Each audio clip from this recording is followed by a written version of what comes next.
The order came down so fast it barely made sense. 1 minute, Chief Warrant Officer Alina Hart was performing her standard pre-flight checks on Apache 2-1, her hands moving with the kind of precision that only comes from years of training, discipline, and muscle memory. The next minute, her headset crackled with a clipped voice instructing her to report to the commanding officer immediately. She didn't ask why. Pilots didn't ask. They complied. By the time she returned to the hangar, the shift in atmosphere hit her like a blast of cold air. Conversations that had been loud minutes earlier now dropped into hushed, pointed murmurs. A few crew chiefs avoided eye contact. Others stared openly, curious, cautious, judgmental. The news had already spread. It always did on a base like this. On the tarmac, the Apache she spent thousands of hours mastering, her Apache stood with its engine covers still open, but another pilot, Lieutenant Avery Gant, was already climbing into the seat she had earned with sweat, study, and stubbornness. The sight hit harder than any reprimand could have. She approached the squadron commander, who stood tall and stiff, his face unreadable except for the discomfort flickering behind his eyes. "Chief Hart," he said, voice flat. "Effective immediately, you are grounded. Remove yourself from the flight roster." That was it. No explanation, no briefing, no chance to defend herself. The words echoed off the metal walls of the hangar, bouncing around the cavernous space like shrapnel. It wasn't just an order. It was a public announcement. Every pilot, mechanic, and crew member within earshot heard it, and the silence that followed amplified the humiliation. Alina didn't flinch. She didn't argue. She didn't show a single crack in her composure. "Yes, sir," she replied, her voice crisp and controlled. But inside, she felt the sting lodge deep, like a blade between the ribs. She stepped aside as Gant strapped in, avoiding his sympathetic half-smile. He didn't mean to offend, he simply didn't know how to look at someone whose career might have just collapsed in front of him. He was a solid pilot, sure, but everyone knew she was better. Everyone knew she could fly the Apache through a needle's eye in a hurricane. And yet here she stood, grounded, sidelined, erased. Behind her, the whispers rose. I heard she messed up a comms protocol. No, I heard she ignored a direct order during the last training run. Could be she froze up. Happens sometimes. Nah, maybe she just wasn't as good as everyone said. Rumors grew like weeds, vast, tangled, unwanted. The worst part was that she couldn't respond, couldn't defend herself without sounding defensive. Silence was her only weapon, but it felt painfully small against the noise rising around her. Alina turned away, walking toward the far end of the hangar where the shadows swallowed the harsh fluorescent light. She pulled off her helmet and set it gently on a metal cart. Her fingers lingered on it, not because she needed it, but because it was the only thing that had never betrayed her. Her Apache training had been brutal, relentless, unforgiving, but she had endured all of it, every simulation, every failure, every night spent with manuals and diagrams until her eyes burned. She earned her place not because someone opened a door, but because she kicked it down and proved she belonged. And now, all of it could vanish with a simple sentence from a superior. She inhaled slowly, steadying herself as the rotor blades of 2-1 began to spin.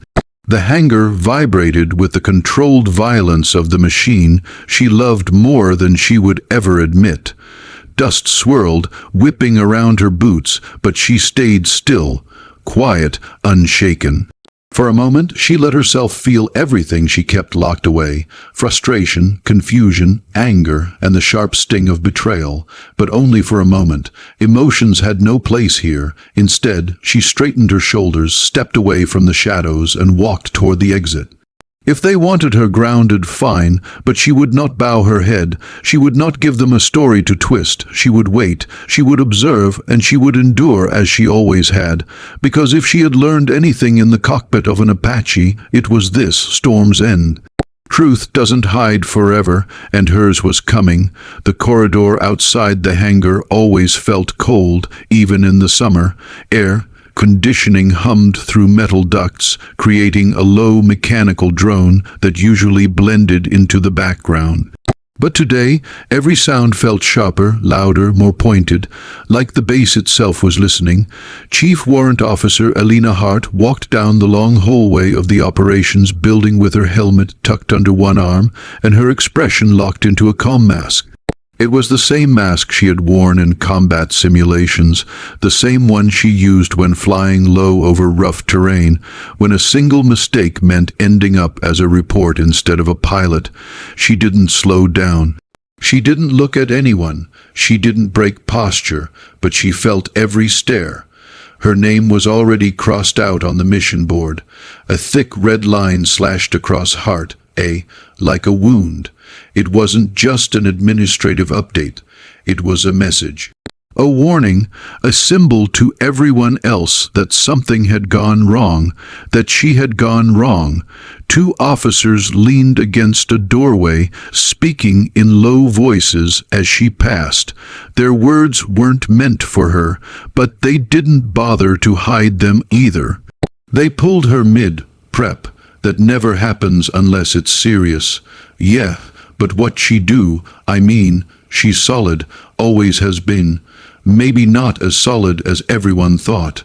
The whisper traveled like smoke, thin, toxic, impossible to contain. Across the hall, a younger pilot she had mentored once quickly looked away, pretending to read something on a clipboard. Another pretended to tie his boot. A few nodded politely but cautiously, like acknowledging her too openly might somehow implicate them.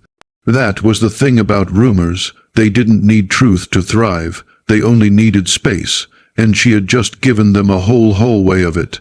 Alina kept walking, her steps silent on the polished floor. Her pulse stayed steady.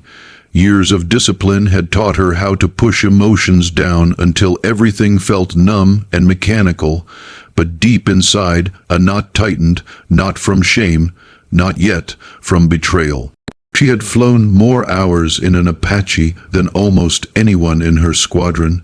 She had passed every check ride, every emergency drill, every evaluation with precision. She had earned a reputation built not on attitude or politics, but on skill and consistency. And yet one unexplained order was all it took to crack that foundation. She reached the briefing room door and paused. Through the small glass window, she saw silhouettes moving, screens lighting up, officers taking seats. Her squadron was preparing for the high-level meeting she was no longer part of. She should have been inside. She should have been the one leading the flight path analysis, explaining the hazards, coordinating the timing. Instead, she was standing outside like an outsider waiting for permission to exist. A crew chief approached her hesitantly. He was young, barely out of tech school, and his eyes held more sympathy than most dared show. "Ma'am," he said quietly, "for what it's worth, some of us don't believe any of that talk." She offered a small, respectful nod. Rumors burn out, facts don't. It wasn't for him, it was for herself. When he left, the corridor fell silent again, except for the faint echo of boots and the distant rumble of Apaches spinning up on the tarmac. Alina leaned against the wall, letting the cold metal seep through her uniform. She needed a moment, not to think, to breathe, to keep herself from marching into the briefing room and demanding answers she knew she wouldn't get. She replayed the last week in her head, searching for the mistake she might have made. A delayed transmission, a minor deviation, a misinterpreted instruction, nothing came. Her record was clean, her performance solid, her instincts sharp. So why ground her? Why publicly? Why now? She pushed off the wall and began walking again, slowly this time. Each step felt heavier than the last. The base suddenly felt bigger, colder, and strangely unfamiliar, like she had been stationed on a place she no longer recognized. As she turned a corner, she overheard another cluster of voices. They don't ground someone like Hart unless it's serious. What if she's under investigation? What if she snapped? What if she froze on a run? What if she's done? The last sentence lingered in the air. Done? A career built over a decade reduced to a single speculative word. She didn't stop walking, but she felt it, like someone had placed a weight on her shoulders. Still, she kept her posture tight, kept her pace smooth, kept her breathing controlled.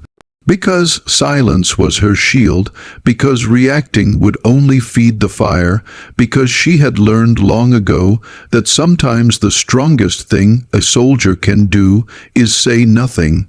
She reached the end of the hallway, where the hangar lights spilled through the windows, casting wide beams across the floor.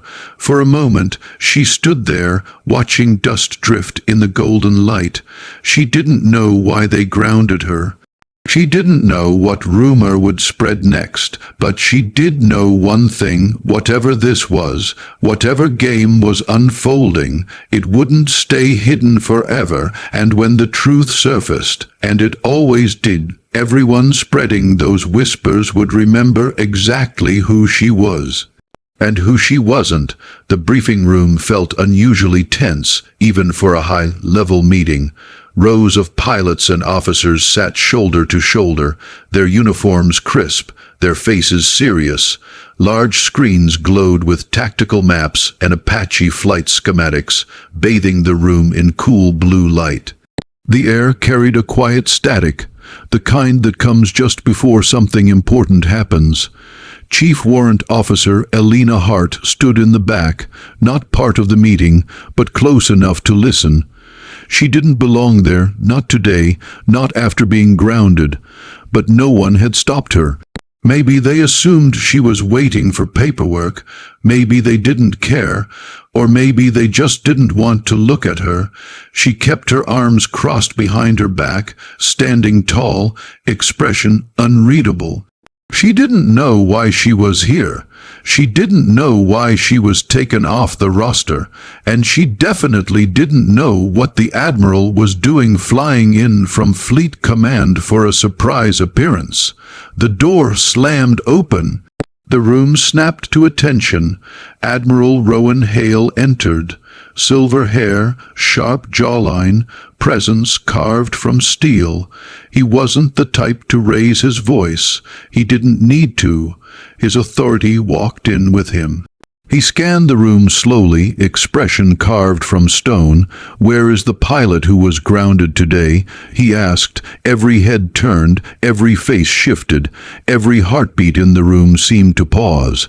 Alina felt the weight of 24 eyes land on her at once.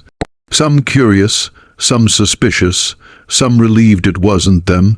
She stepped forward with quiet precision. "Sir," the Admiral didn't speak immediately. He studied her, not like the rumors had painted her, but like he was evaluating a weapon he already knew was dangerous. The squadron commander cleared his throat, nervous. "Sir, Hart has been removed from the flight roster pending." The Admiral raised a single hand, and the commander fell silent instantly. Then Admiral Hale looked directly at Alina. And in a calm, controlled voice that cut through the entire room, he said the 5 words that changed the air instantly. "Who authorized grounding my pilot?" Silence detonated, not a whisper, not a breath.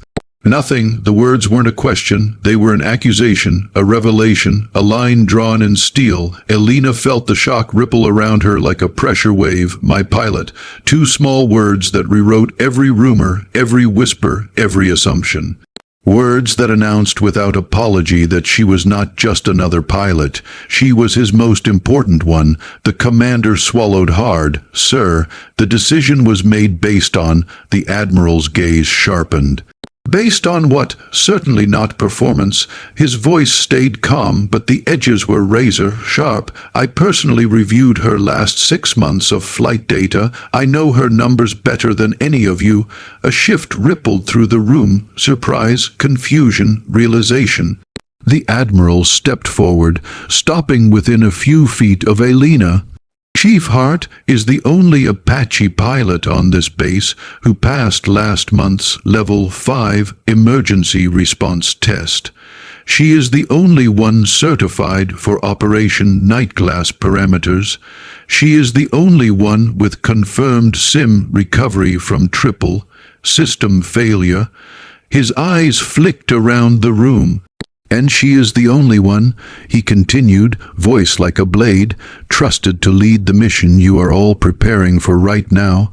A few officers' eyes widened, some looked down in shame, others closed their eyes, knowing they had contributed to the rumor wildfire. Meanwhile, Alina stood perfectly still. She didn't move, didn't react, didn't let the validation show. But inside, something long, buried, something heavy, began to lift. The Admiral wasn't finished. He turned to the commander. You grounded the pilot who was supposed to brief this squadron today. He gestured toward the screens. Do you know why the schematic on display is incomplete? Because the person responsible for explaining the final phase was forced out of this room. A murmur spread, low and uneasy. Then the Admiral delivered the final blow. Chief Hart wasn't grounded for performance. She was grounded because someone here didn't like how good she was. The room froze. Every rumor died instantly. Because the truth had just been spoken out loud, Admiral Hale looked at Alina again. Chief, take your place at the front. It wasn't a request, it was a restoration. She stepped forward, passing rows of pilots who avoided her gaze, their earlier smugness shattered. When she reached the briefing display, the Admiral gave her a slight nod, respectful, firm, unshakable. Resume your mission, he said quietly. You were never off it. And for the first time that day, Alina felt something powerful settle in her chest. Not anger, not pride, but something far stronger, vindication. The truth had surfaced. And everyone in that hangar would remember exactly who she was, and exactly how close they'd come to erasing the one pilot they couldn't afford to lose.